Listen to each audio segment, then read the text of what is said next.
personal views and opinions expressed by our podcast guests are their own and are not legal advice or official statements by their organizations.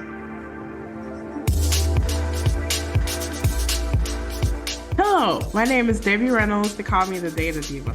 This is the Data Diva Talks Privacy podcast, where we discuss data privacy issues with industry leaders around the world with information that businesses need to know now. I have a special guest on the show, all the way from Delaware, Cari Miller. She is the Senior Principal Practice Lead of Responsible AI Governance and Research for the Center for Inclusive Change. Welcome. Thank you for having me. I'm on with the Data Diva. I'm going to calm down, but I'm on with the Data Diva. I'm so excited. I'm sorry. I'm really going to calm down. I am. Oh my goodness. Well, it's a pleasure to have you on the show. You and I have chatted back and forth on LinkedIn. I was like, hey, you should come on the show. Especially because there's so much brewing and so much talk now in the news and stuff about AI. And you work on very interesting areas of AI. So let's start by having you tell me kind of your journey and how you got into responsible AI. Because I would imagine, I know you had asked me before we started, like, what was my first job as a teenager, which was working in a daycare center. Kids are so bad. But how did you, obviously, when you were growing up, you probably weren't dreaming of working in responsible AI. So tell me how you how you ended up here. No, but I was playing Office. I did play Office a lot with my sister. My first job out of college, I got into a marketing firm, and one of their products was a proprietary e-commerce platform, and it was a multi-tenant, but kind of like a Shopify platform so multiple tenants were on the platform. And that was sort of my first experience, front row seat, really, because this is in the late 90s, to the explosion of the internet and all of that good stuff. And so I got to watch all of that unfold. And, in the early days, it was just very deterministic. What you told it to do, it did. And then we got into, well, what if we put these products in this position? People will buy it more. And you started to see how this was going to go. And then advertising came around with the social media. And you could see how algorithms were starting to place products in certain people's path. So, you didn't place the dog food in the path of a cat lover. And it just was very fascinating to me. I was always into marketing. My master's degree is in marketing. But that company and those companies that I was working for were a little, we'll just say they were allergic to estrogen. And so one day I quit. And I thought, you know what, kids need to understand this stuff. And so I followed a passion project, and I opened a science center, hands-on. And I loved it. It was so cool to see them get involved in STEM. And then 8 months later, the pandemic hit. And I was like, oh, that's not going to work. So I started my dissertation, my doctorate degree. I was like, all right, next plan. And that's where I really got like deep down into the algorithm. So I took everything from my 20-year career of strategy and everything I was doing before digital transformation, and which was a lot of data work. And I just sort of parlayed that into my doctorate and started to look at, okay, what is going on with algorithms? And I was very attracted to socio-technical algorithms because they're so sensitive and they really can mess with a person's life, And so here we are. And I kind of drifted into the employment side of algorithms and ed tech. Those are my two kind of favorite areas to dig into. But the employment side is where I'm doing my doctorate degree right now. That's my journey. And I love it. Wow, that's amazing. I love to hear people who are able to take what they're learning or what they're interested in and sort of make something new. You're definitely charting a path for other people, including us estrogen folks who want to go into technology fields. I want to dig into the employee data landscape around AI. So this is such a sensitive topic, and I feel like it's going to be a hot issue in the US because of the California CCPA, where on January 1st, 2023, the employee rights kicked in for California. And so it's having, I think, a lot of other employers around the world look at this. So the issue is in the US, and I know a lot of my European friends will be horrified by this because we've talked about this before. In the US, you as an employee, you really don't have a whole lot of rights. So once you become an employee, your emails, anything you do with your employer is not private. A lot more of people's personal data is getting in employees' hands, especially because of some of the post-Dodd stuff, where people may have to divulge more information around their health and some of the things that they're doing. But I find, and I want your thoughts about this, that a lot of times because people who are in HR positions knew that they didn't necessarily have to share the information around what they collected, they collected a lot of stuff that they probably should not have collected. It's kind of a bad system. So tell me a little bit about that story and give us a deep dive in what's happening in AI around employees and employers. Yeah. So I have a tendency right now to focus on the buyer side of the equation. So exactly what you're talking about, the employer side. That I feel like the industry, and when I say the industry, my people, my responsible, ethical AI people that are watching this space kind of with a critical eye, they're very focused on the developers and making sure developers are making ethical choices. Good. Lots of people are looking at that. I'm worried about the buyers. So I'm in the space that you're talking about, and there's a lot there. You're exactly right. I'm seeing exactly what you're saying. They collected a lot of data, probably shouldn't have. There's not a lot of laws around it. There's not a lot of protection for employees, if any.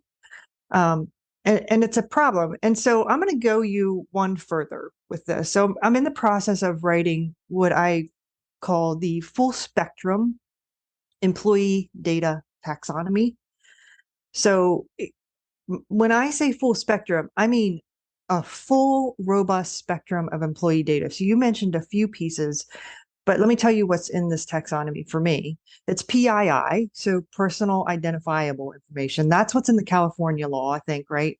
I'm right about that, right? Yes. Cross-check me on that. There's a lot of stuff going on in this space. Yeah, so it's PII. So, social security numbers and birth dates and things like that are real sensitive to an individual, addresses and stuff. And then my next category is, I call it sensitive voluntary information. And this is a really big category. Payroll data, your benefits selections. That'll tell them you're a family member, you're not a family member. You might have a disability. Your beneficiary information. Now, if you're providing them with your kids' social security numbers, what are they doing with that? How are they protecting that data? Your attendance record, your medical leave, your disability accommodations, even feedback from surveys, pulse surveys. How are you feeling today? All of that kind of stuff falls into this category. Now, you mentioned some health information. There are chatbots out there, particularly some that will let employees ask questions to try to navigate to, like, which benefits package should I select? I was recently reading some stuff on this. The chatbot provider was like, yeah, we'll save this information for you for a while, and you can have people look at it. It's like, wait, I'm going to ask a question about I might get pregnant this year, and you're going to keep that Right. and give it to who? Like, can I have a say over that? And there's no law, So that's a category, but it gets better. So then there's credentials, what's not just what school you went to, but your third party training, whether or not you took the sexual assault prevention training, what assessment scores you got. And then there's your position history. What was the job description? What was your review data in that job?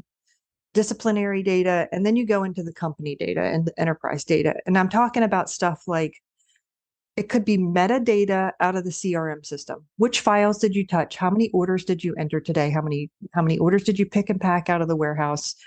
What were your sales goals? Did you meet those sales goals? what approval authorities did you have? If you're a purchasing manager, could you purchase up to $500,000? This is all data. Here's why this bothers me. And then there's external data, like, are they scraping your social media? And that's a whole other kettle of fish. Well, before you start, I have one more category of data. Yeah, go. The other crap that hiring managers and managers put in people's file, just stuff that shouldn't be in there. Yeah. Yeah. I'm sorry. Go ahead. Yeah.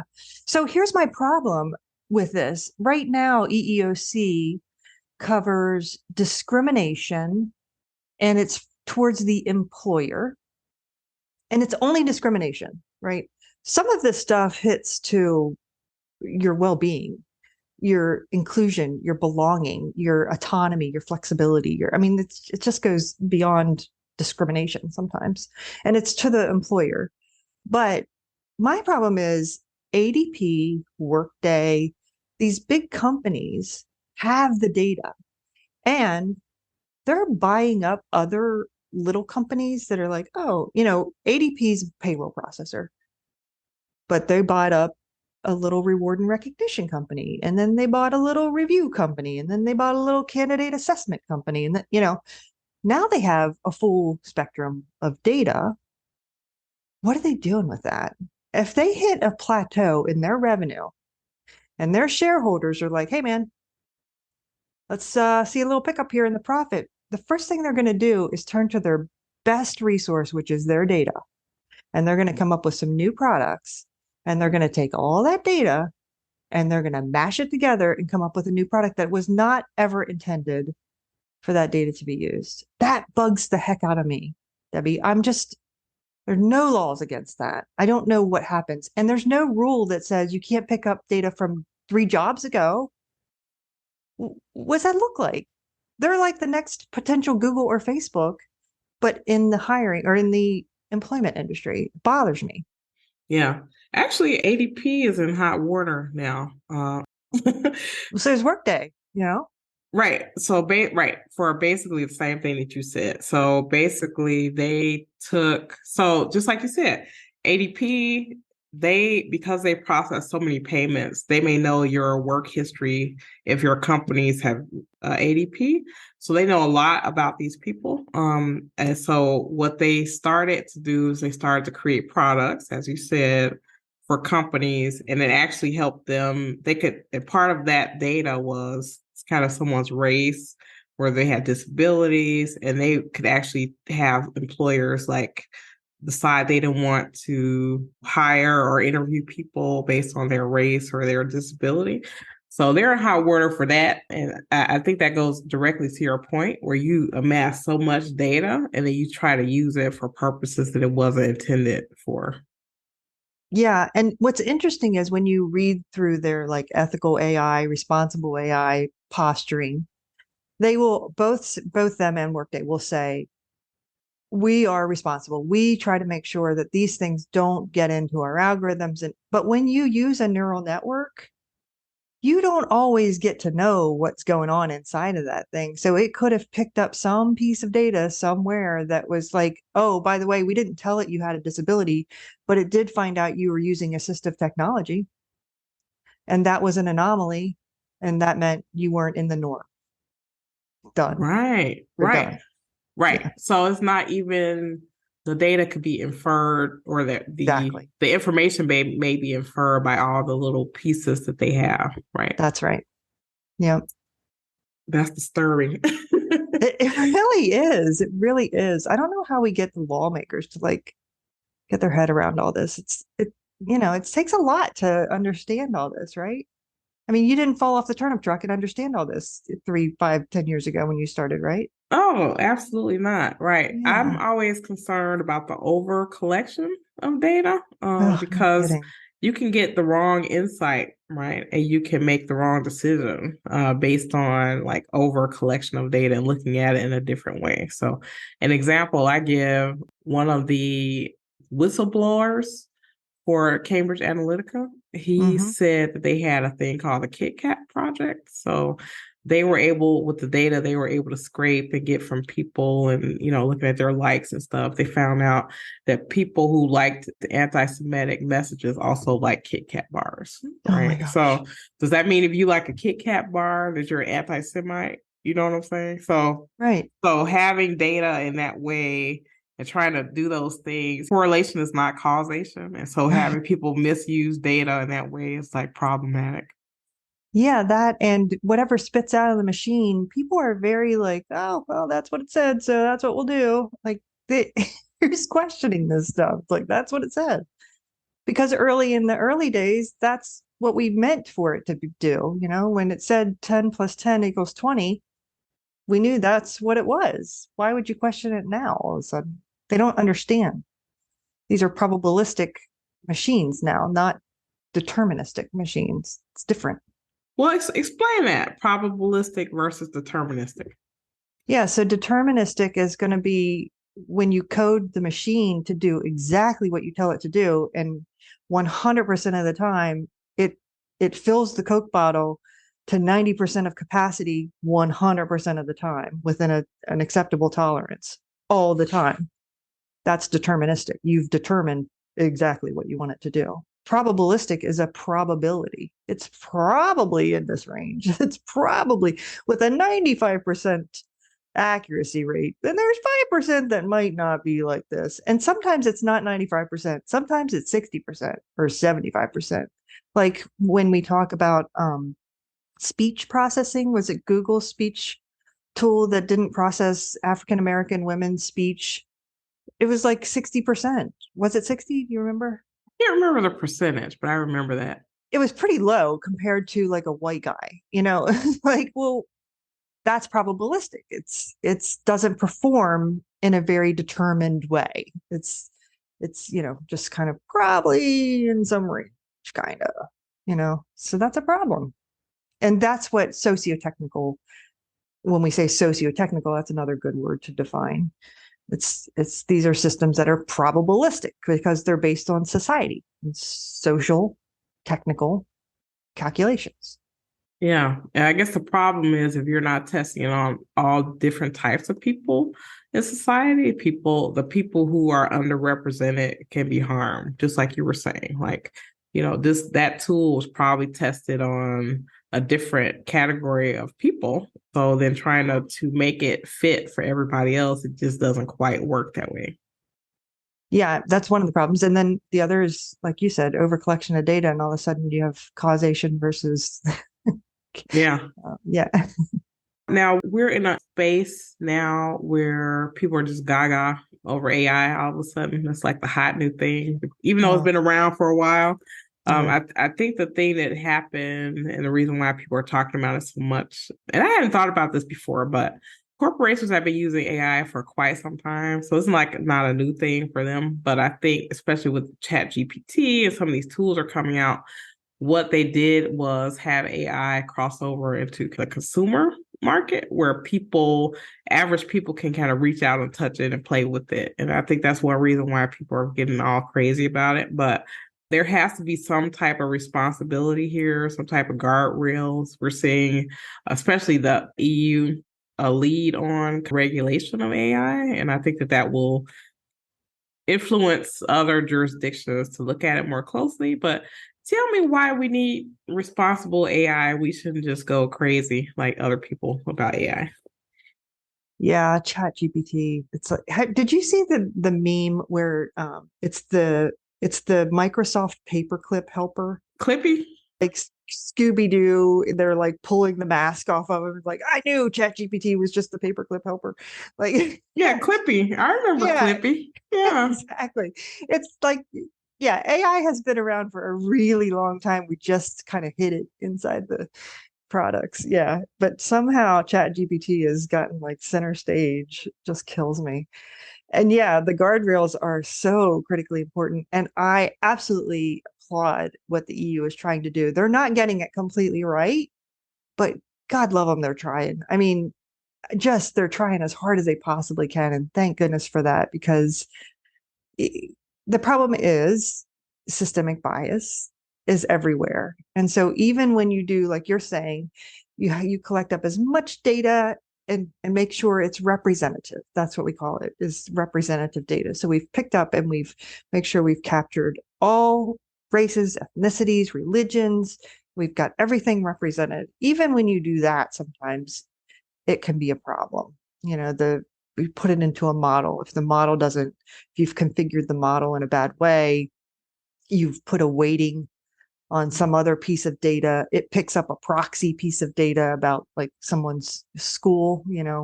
School's a great example of a proxy data point that can throw a model off. And so, yeah, so you have to have governance structures over top of what you're doing. And that means having a review committee that says, wait, is this an ethical choice we're making? Let me see that weighting system that we are going to put in place. Why are we doing it that way? Do we even need this data? Why did we click? Do we need shoe size if we're just asking for resume data? Why are we doing that? So you have to have a governing body over top of what you're doing that is separated. You forest and trees. It's a good practice. You just have someone separate and they ask questions and you kind of defend and you have a healthy debate. It's just a good practice. And so they set guardrails. Employment tech is a great example of that. And I'll give you one. Chatbots are an interesting new phenomenon, and they're used a lot in employment. And chatbots are, let's say we use a chatbot for understanding company practices or policies. And I hate to use this phrase, but a younger demographic is very comfortable. In fact, they don't even want to talk to you. Just don't dare phone call me. I'm just going to chatbot you. That's fine. A less technical, older demographic or someone who's less prone to a computer is going to say, if you make me get my fingers on that chatbot, I will leave this job right now. And so that's a great example of governance, where governance steps in and governance says, you know what? We're going to give you the chatbot and we're going to leave the 800 number in place so you can call us if you have a question. That's what governance does. So that's a guardrail. And it's pretty simple. We just put a guardrail in place so we don't lose people. That's it. Yeah, right. I think what you're explaining is that this governance doesn't have to be difficult, right? But you Right. have to think Not through always. it and figure out what Yeah. makes the most sense for you.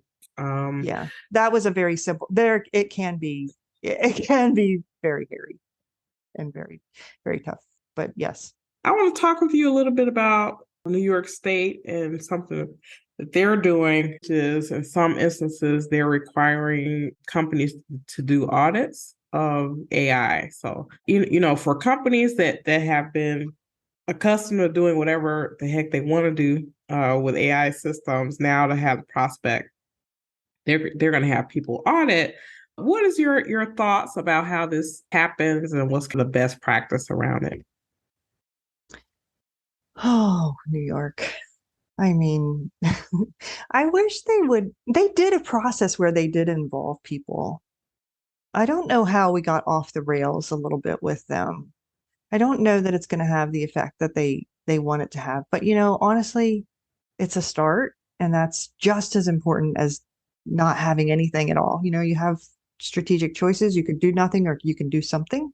So at least they're doing something. It's just a little wonkier than I would like it to be. I think it's challenging in how they did it. Because they're very focused on just that 4/5 rule of the output. And when we look at responsible AI, there's a lot more to it than just that output. You can alienate people on the front end of it through disability. It's not just discrimination. It can be also a well-being issue. At the end of the day, they kind of ignored some of those more broad spectrum pieces. Also, I don't think that the city of New York the employers are quite prepared.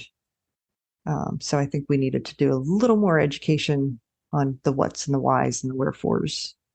Yeah. I admire them for being able to step out and at least acknowledge that they think something needs to happen here. And I think Yeah. that a lot of cities and states and municipalities are looking one to another to see, what works and what doesn't work. So it doesn't hurt for them to definitely try. I totally agree with that. What is happening in the world right now that's concerning you that you're seeing develop and you're like, oh my goodness, I don't like this. I don't like what's happening here. Well, when we covered the spectrum of data um, in the employee side, I mean, I just think every day that goes by, there's more and more and more data being generated on employees, and there's no governor on it. There's like, it's just, I'm worried that the processors just continue to amass gigantic amounts of data on people and no rules to what they can do with it. Um, in a very similar vein, I have the same concerns with ed tech. So education technologies, K-12 and higher ed, I have the exact same concerns with them. That really, really, really bothers me. They don't, I mean, FERPA, which is the law that says you have access to your data as, a student, it was done in the 70s, I think. I mean, didn't even, I mean, I don't even know fax machines were around then. It's just out of date. And I tried to get data on my own kids, and it was like, well, we don't really have that. The processor has it. The processor's like, yeah, I don't know. You have to talk to the school. And like, just, I can't get it. And I know it's tons and tons and tons of data, and I don't know what they're doing with it. I do know that it's an investor's paradise where they just aggregate up all these companies and they create new products. And I don't know how long they keep the data. There's no rules about, sort of deleting data. And they, as COVID forced them to move online, now it's like, what'd you do for your summer vacation? Well, any kid that has a rough home life, they might say, well, we had to go down to the jail and get my dad out because he was caught for crack again. Like, all of that's now in their system. What are they doing with that? Shouldn't that be deleted? Like, what are they? I know that when the laws changed for Roe v. Wade, the systems that monitor the kids for what they're Googling for and stuff, those states that have the most restrictive laws on the books, those kids were getting flagged and in trouble with their school administrators for some of that stuff. Right or wrong or indifferent, that's how that stuff plays out. Yeah, it just bothers me. Well, not only that, these AI systems, they monitor what's happening in the background of Yes. like your video. So if you have a Yes. Coke can in the background or whatever's happening in the Right. background, the AI is trying to describe to the system what's happening, and they Yep. may have flags put on that. There was one lady, they wrote up a kid in their school because a kid was at home. They were doing school at home. As you know, your home is not like an office, right? So it's like people Right. running around and doing different things. I guess his mom's like running around trying to get dressed, where he Oh, was. And yep. they like sanctioned him because his mom was in the background walking around like probably half clothed or whatever. I'm like, it is her Yeah. house, right? Right. So it's Yeah. like, how can you be upset at the student for something that's going on in the background of their own house? Yep. Exactly. And now they have pictures of his mom like on a video somewhere. Yeah. That reminds me of one of the technologies I just was writing about where um, this blows my mind. It is a placement agency for high end coders, top 1%. Their catch was, look, we don't make them do timesheets. We automate that, so we don't have to worry about it. Well, as a buyer, you're like, oh, that's really good because then nobody loves to do that, and it's time wasting, so cool. Well, the way that they captured to figure out what they should bill was they literally took a picture of their camera, their webcam, like every 10 minutes to see them at their desk. And if they weren't there, they didn't get paid. Well, it's knowledge work. You might have to get up and have a phone call, walk around, think about your problem you're trying to solve. And so when you look at the Glassdoor reviews, they just blow your mind. They're like, these people they hated life. I mean, it's so demeaning, some of the stuff that these people come up with. There's no rules about that, no law, just sure, And again, like you're saying, if there was anything going on in the background, that's all captured on the picture too. It's just crazy. Yeah. I guess I'm concerned about the future. Definitely I don't want to be a Debbie Downer about the future, but I'm concerned that people somehow mythologize AI as if it can do more than it can. So Oh, some of the stuff that we're talking about, in my view, is human judgment calls that should be made as opposed to something that you would defer to AI. What are your thoughts? yeah, that's totally right. I mean, so what's really interesting to me in the research that I've done for my doctorate, I looked at employment technology across the entire employee life cycle. So we always hear about the hiring part, where it's like, okay, there's discrimination in hiring and all that stuff. That's talked about a lot. But I wondered what else was going on around the rest of the life cycle. And what I found was astounding to me. As you move through the life cycle, the the tone of the AI changes and the harm that it creates and the opportunities that it creates, because there are both. So at the beginning of the life cycle, it's mostly about discrimination. At the end of the life cycle in separation, it's mostly about discrimination. In the middle of the life cycle, where you're doing rewards, not rewards, sorry, monitoring, surveillance, job designs, things like that, task allocation, it becomes a inclusion, belonging, and well-being issue. So it moves away from discrimination and becomes more of a psychological health issue. So AI in the middle of the employment life cycle turns your culture toxic if you're not watching what you're doing. And what is fascinating to me about it is exactly what you just said. What it's doing is replacing humans to do human jobs. And there's a right way and a wrong way to do that. I'm not saying don't use this technology. I'm not saying throw it out with the baby with the bathwater, but that's where governance comes in. So when you take the technology and want to bring it in, bring a group of people together that are going to have to use it, get their input, and put the right guardrails around it. Make sure there's a human reviewer that's catches the output. Make sure they understand the explainability. What is that system doing? Why did it do it that way? Was there anything that we should think about? Maybe, oh yeah, that piece of data probably didn't work right. Make sure that it goes through that filter and then use it, because it can speed things up. It can make life a little better, but you have to, like you called them, the guardrails. That's what it is. So you have to put that stuff in there, and it's not hard, really. It's just good management, frankly, at the end of the day. So yeah, I completely agree with you. And it's not Debbie Downer stuff. I mean, it is cool and it's exciting, but do the do, man. Just do the do. Don't ignore it. Don't jam it in and act like, oh, this is going to work great. Like, no. Since when does anything ever work great? I feel like people for whom AI works really well, they may not see or understand the downfalls or the problems in AI. So I'll give you an example. Let's say walk to the grocery store and it has that mat that you walk on and it opens the door. Okay. So if it opens the door for you, you're fine.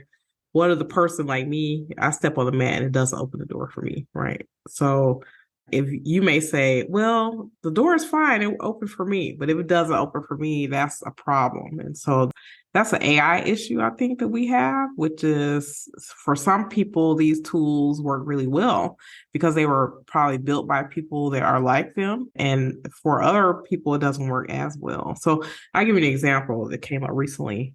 We transcribe all the podcasts, and one of the AI tools that I use is very, very, very good on white men.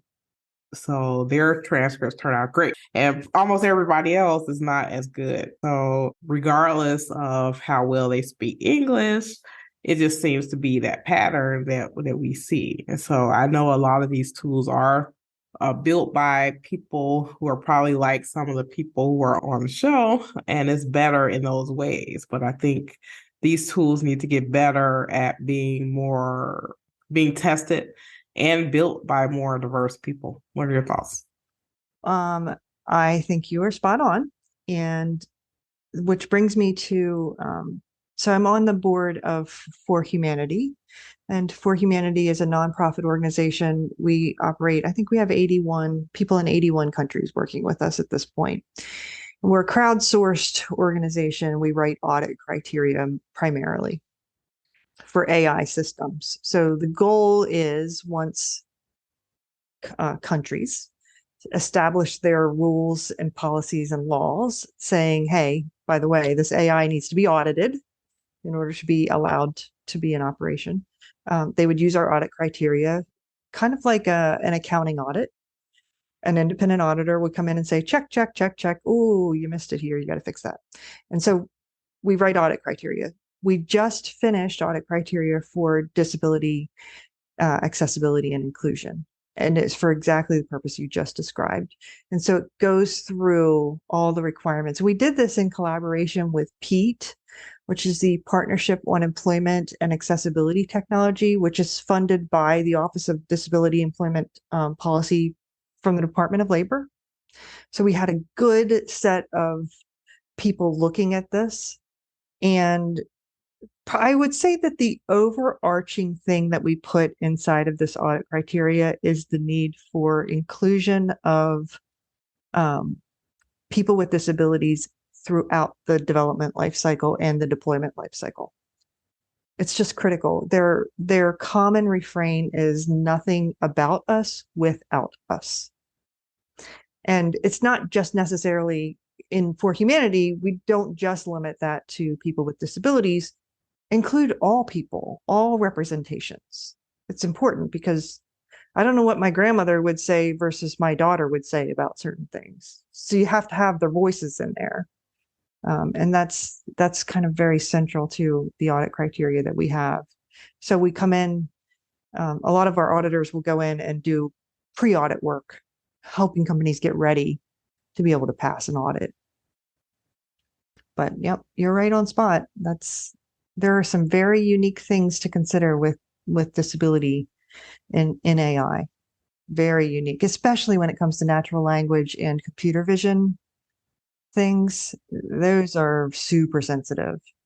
A friend of our family is disabled, has some type of vision impairment or physical impairment. And because he uses certain accessibility functions on his computer, he started getting advertisements for health stuff based on that. And he was like horrified. Like he was so upset about this. And I was like, oh my God, I can't believe people are actually doing this. Like that's like AI run amok, right? Yeah. Yeah. And that's cookie based. But it's like, if he had to he was applying for a job and they had him do one of those interviews where you talk to the screen and there's like nobody there and they're like, here's your questions, just answer them to the screen. Those systems are evaluating your facial expressions. Well, if you're vision impaired or hearing impaired or have audible issues, you're not going to make the cut most of the time on those types of systems. I mean, and you can ask for an accommodation and not use that system, which brings up a whole other set of issues. It's really very problematic. Yeah. How do we stop? I don't think we can stop the AI runaway train, but how can we make it more tolerable for people? Like what is your big advice, I guess, to companies that are trying to, they see the new shiny objects and they want to implement it. So what things would you tell those companies if they want to do this? I know it sucks because I think it's a marathon, not a sprint. And like you've been learning for a long time, I've been learning for a long time. They need to start learning. You got to get moving, crawl, walk, run. None of us started on a flat out sprint. We all started by crawling and like, wait, did she say drift? What is drift? I want to know what drift, like you have to start learning. I don't know how else to do it because you and I just had a very robust conversation about a lot of different things. You can't get there until you just are willing to start that journey of learning. Crawl, walk, run. My concern, I have lots of concerns in this area, but You do. still at a place where people think it's okay to use 1, 2, 3, 4, 5 as a password. And now computing is getting like very complex. And now people are going to have to learn how to talk to AI, talk to computer systems in a way that they never had before. Like Google makes it extremely easy for people to search for stuff. So you put a word in, and it tries to correct your spelling, and it gives you a million hits, and then you just kind of go your own way. But now when people are using these AI systems, they have to learn how to actually ask good questions, understand how to get the right response out of these tools. So what are your thoughts there?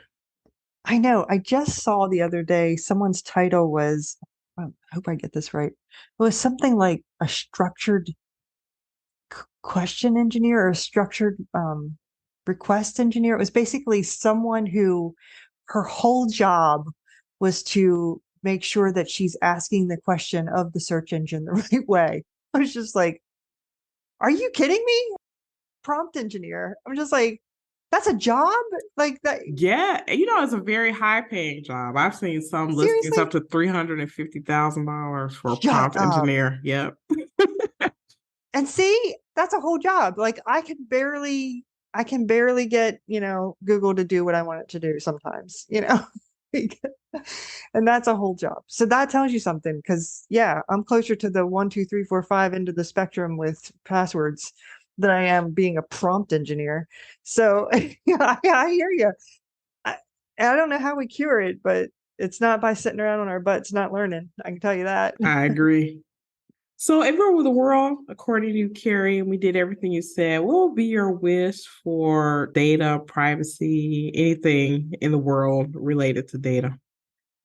Well, gosh, there's so much W. That's like a trick question. You know that, right? That's like we're here till midnight or what? Um, I think some of it starts with data minimization. We've got to like rein it in a little bit. Like, do we really need all this stuff? Come on, guys. I mean, I know when I started out back in the late 90s, I was like, oh yeah, put the data in there. I want it. And now I'm just like, I don't look at half this stuff. Like, what am I doing here?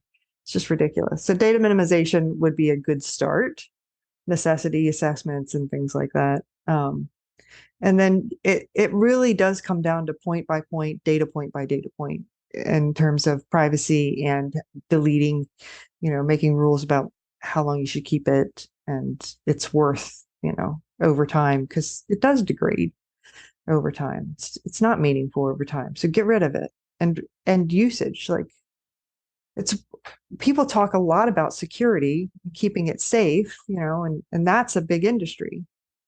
But when I talk to data security people and I ask them, but do you know anything about where it's being used and what they're like deer in headlights.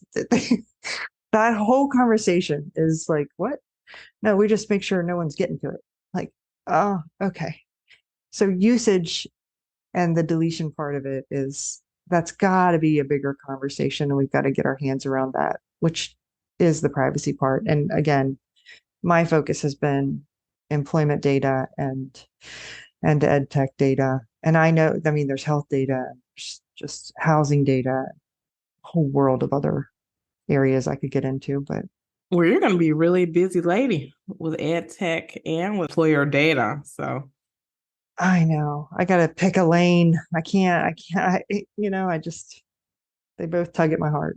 well, now that Utah and California are passing laws to raise the age of what they consider a minor to be 18, huge, from 13 to 18. So as Yeah. opposed to people doing this checkbox exercise of saying, oh, do you promise you're over 13? Now they have to do more digging. And a lot of these things are trying to be opt-in as well. So I think it's just going to make the whole ed tech space, the whole child privacy space in the US really heat up. Let's hope. I think it will. I think it will. I've had some chats already with some big firms around the world, and they're concerned this is going to make a lot of work for them, right? Where it was before, like, okay, you're promise that you're over 13 and, on they go. Now it's like, oh my goodness, because there are a lot more people between 13 and 18 are on the internet and doing different things. So these companies have to do more work there. That's going to be a huge change for them. It's funny you say that because what bothers me, going back to your last question, is having a national data privacy law was very similar to what California and Utah, as each state comes out and they're like, oh, I want to do mine this way. I'm going to do mine this way. I don't know how companies deal with that. It seems ridiculous.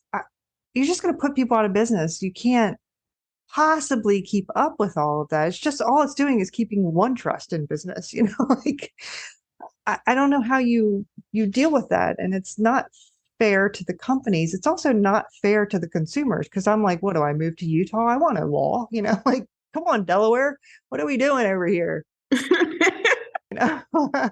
Like it's absolutely, it's terrible. Right.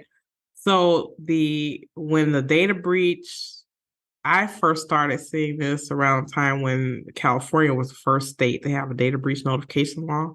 And over years, every state now has one, but they're different in every state. Yeah. So now we're going to do the same thing with this privacy law, and it's getting crazy already. How can you print out a spreadsheet with like 50 columns on it and they'll all be different, right? Right. It just doesn't, that's not helpful. You would think the national, law makers would figure that out, but we don't. Next topic. We can only pray and hope and push forward with that. That's for sure. Well, thank you so much for being on the show. This is great. Thank you for having me.